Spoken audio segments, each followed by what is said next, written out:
पिछले साल supreme court के पास कई याचिकाएं पहुंची जिसमें चुनावी बॉन्ड योजना की वैधता को चुनौती दी गई थी। कोर्ट ने इसमें केंद्र के पक्ष को जाना और चुनौती देने वाली 4 याचिकाकर्ता की बात सुनी। अब उसने इस पर फैसला दे दिया है। सुप्रीम कोर्ट ने चुनावी बॉन्ड योजना को असंवैधानिक मानते हुए इस पर पूरी तरह से रोक लगा दी है। साथ ही स्टेट बैंक को 3 हफ्ते के भीतर की इसकी पूरी जानकारी सार्वजनिक करने को कहा है। दरअसल मुख्य न्यायाधीश DY चंद्रचूड़ की अगुवाई वाली 5 न्यायाधीशों की संविधान पीठ ने पिछले साल राजनीतिक दलों के वित्तपोषण के लिए चुनावी बॉन्ड योजना की वैधता को चुनौती देने वाली याचिकाओं पर सुनवाई करना शुरू किया था। इसी सिलसिले में केंद्र की ओर से 29 अक्टूबर 2023 को एक हलफनामा सौंपा गया। अटॉर्नी जनरल R वेंकटरमणी ने शीर्ष अदालत को बताया कि नागरिकों को चुनावी बॉन्ड के स्रोतों को जानने का सामान्य अधिकार नहीं है। चुनावी बॉन्ड को जारी हुए करीब 5 साल होने जा रहे हैं। अब भी लोगों को इसके बारे में बहुत कम जानकारी है। सबसे बड़ा सवाल ये भी है कि इसमें कौन से वो लोग हैं जो चुनावी बॉन्ड के जरिए अपना पैसा चुनावी दलों को दे रहे हैं।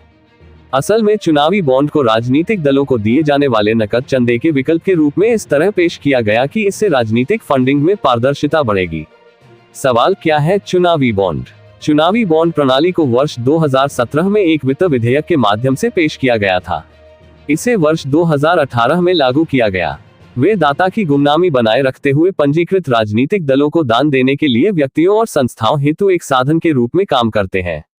केवल वे राजनीतिक दल जो लोक प्रतिनिधित्व अधिनियम 1951 की धारा 29A के तहत पंजीकृत हैं, जिन्होंने पिछले आम चुनाव में लोकसभा या विधानसभा के लिए डाले गए वोटों में से कम 1% वोट हासिल किए हों, वे ही चुनावी बॉन्ड हासिल करने के पात्र हैं। सवाल क्यों इसका मामला सुप्रीम कोर्ट में गया? पहले चुनावी बॉन्ड के जरिए सियासी दलों तक जो धन आता था उसे वो गुप्त रख सकती थी, लेकिन पिछले दिनों इस पर विवाद हुआ। मामला सुप्रीम कोर्ट तक पहुंचा। इसके बाद सुप्रीम कोर्ट ने फैसला सुना दिया। अब सुप्रीम कोर्ट ने कहा है कि सभी राजनीतिक दलों को इलेक्शन कमीशन के समक्ष इलेक्टोरल बॉन्ड्स की जानकारी देनी होगी। इसके साथ दलों को बैंक डिटेल्स भी देना होगा। अदालत ने कहा है कि राजनीतिक दल आयोग को एक सील बंद लिफाफे में सारी जानकारी दे। लेकिन ये मामला केवल यही नहीं थमा, बल्कि इस पूरे चुनावी बॉन्ड स्कीम की वैधता को ही चुनौती दी गई। सवाल क्या इसकी कोई जानकारी किसी को दी जाती है? नहीं। इसमें यही आपत्ति थी कि चुनावी बॉन्ड के जरिए कौन पैसा जमा कर रहा है, कितना पैसा जमा कर रहा है और किस पार्टी के लिए जमा कर रहा है, ये सूचना जाहिर होती ही नहीं थी। इस पर RTI लगाने पर यह कहा जाता था कि ये सूचना नागरिकों को सार्वजनिक नहीं की जा सकती। कई सियासी दल भी इसकी पूरी प्रक्रिया पर सवाल उठा रहे थे।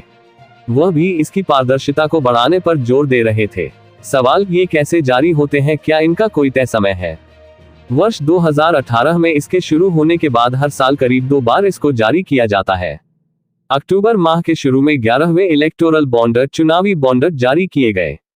शुरू में उन्हें लेकर जहां ठंडा रुख दिखा था, वहीं इस साल चुनावों से पहले तक उनकी अच्छी खरीद हुई। सवाल इलेक्टोरल बॉन्ड के जरिए अब तक कितना धन जुटाया जा चुका है? इलेक्टोरल बॉन्ड के जरिए अब तक 5,851 करोड़ रुपए जुटाए जा चुके हैं। पिछले साल मई माह में 822 करोड़ रुपए के इलेक्टोरल बॉन्ड खरीदे गए। जनवरी से लेकर मई 2019 तक भारतीय स्टेट बैंक की विभिन्न शाखाओं के जरिए 4,794 रुपए के बॉन्ड खरीदे गए, जबकि इससे पहले 2018 में 1,000 रुपए की बॉन्ड खरीदी हुई थी। सवाल क्यों बनाया गया था चुनावी बॉन्ड? चुनावी बॉन्ड को केंद्र सरकार ने चुनाव में राजनीतिक दलों के चंदे का ब्यौरा रखने के लिए बनाया है। केंद्र की तरफ से कहा गया था कि ये चंदे की पारदर्शिता के लिए है। चुनावी बॉन्ड के तहत हर राजनीतिक दल को दी जाने वाली पाई का हिसाब किताब बैंक से होगा। सवाल कहां मिलते हैं ये बॉन्ड? चुनावी बॉन्ड योजना को अंग्रेजी में इलेक्टोरल बॉन्ड स्कीम नाम से जाना जाता है। ये भारतीय स्टेट बैंक की चुनिंदा शाखाओं से मिलते हैं। जिन 29 शाखाओं से बॉन्ड्स खरीदे जा सकते हैं वे नई दिल्ली, गांधीनगर, चंडीगढ़, बेंगलुरु, हैदराबाद, भुवनेश्वर, भोपाल, मुंबई, जयपुर, लखनऊ, चेन्नई, कलकत्ता और गुवाहाटी समेत कई शहर में हैं। सवाल कौन खरीद सकता है और ये किस कीमत में आते हैं? इसे कोई भी खरीद सकता है। इन बॉन्ड्स को भारत का कोई भी नागरिक, कंपनी या संस्था चुनावी चंदे के लिए खरीद सकती है। ये बॉन्ड 1,000, 10,000, 1 लाख और 1 करोड़ रुपए तक के हो सकते हैं। देश का कोई भी नागरिक किसी भी राजनीतिक पार्टी को चंदा देना चाहता है तो उसे SBI से चुनावी बॉन्ड खरीदने होंगे। वो बॉन्ड खरीद कर किसी भी पार्टी को दे सकेगा। सवाल इसे कौन जारी करता है? सरकार की ओर से RBI ये बॉन्ड्स जारी करता है। दान देने वाला बैंक से बॉन्ड खरीद कर किसी भी पार्टी को दे सकता है। फिर राजनीतिक पार्टी अपने खाते में बॉन्ड भुना सकेगी। बॉन्ड से पता नहीं चलेगा कि चंदा किसने दिया। ये बॉन्ड जब बैंक जारी करता है तो इसको लेने की अवधि 15 दिनों की होती है। सवाल, क्या चुनावी बॉन्ड खरीदने वाले को कोई फायदा होता है? चुनावी बॉन्ड खरीदकर किसी पार्टी को देने से बॉन्ड खरीदने वाले को कोई फायदा नहीं होगा, न ही इस पैसे का कोई रिटर्न है। ये अमाउंट पॉलिटिकल पार्टियों को दिए जाने वाले दान की तरह है। इससे action 80GG and section 80GGB के तहत इनकम टैक्स में छूट मिलती है। सवाल, क्या इस बॉन्ड का पैसा खरीदने वाले को वापस मिलता है? चुनावी बॉन्ड एक तरह की रसीद होती है। इसमें चंदा देने वाले का नाम नहीं होता। इस बॉन्ड को खरीदकर आप जिस पार्टी को चंदा देना चाहते हैं उसका नाम लिखते हैं। इस बॉन्ड का पैसा संबंधित राजनीतिक दल को मिल जाता है। इस बॉन्ड पर कोई रिटर्न नहीं मिलता। अलबत्ता आप इस बॉन्ड को बैंक को वापस कर सकते हैं और अपना पैसा वापस ले सकते हैं, लेकिन उसकी एक अवधि तय होती है। सवाल, इसमें चुनौतियां क्या है? चुनावी बॉन्ड राजनीतिक दलों को दी जाने वाली दान राशि है जो दानदाताओं और प्राप्तकर्ताओं की पहचान को गुमनाम रखती है। वे जानने के अधिकार से समझौता कर सकते हैं, जो संविधान के अनुच्छेद 19 के अंतर्गत अभिव्यक्ति की स्वतंत्रता के अधिकार का हिस्सा है। दानदाता के डेटा तक सरकारी पहुंच के चलते गुमनामी से समझौता किया जा सकता है। इसका तात्पर्य यह है कि सत्ता में मौजूद सरकार इस जानकारी का लाभ उठा सकती है जो स्वतंत्र और निष्पक्ष चुनावों को बाधित कर सकता है। घोर पूंजीवाद और काले धन के उपयोग का खतरा।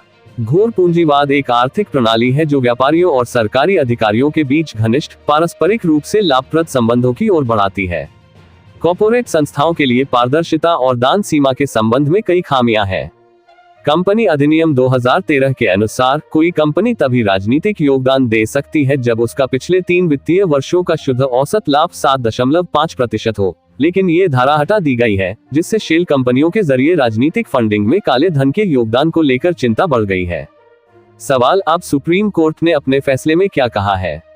स्टेट बैंक चुनावी बॉन्ड बेचना बंद करे। ये चुनावी बॉन्ड योजना बंद की जाती है। इसकी पूरी जानकारी वर्ष 2019 स्टेट बैंक को अपनी वेबसाइट पर जाहिर करनी होगी।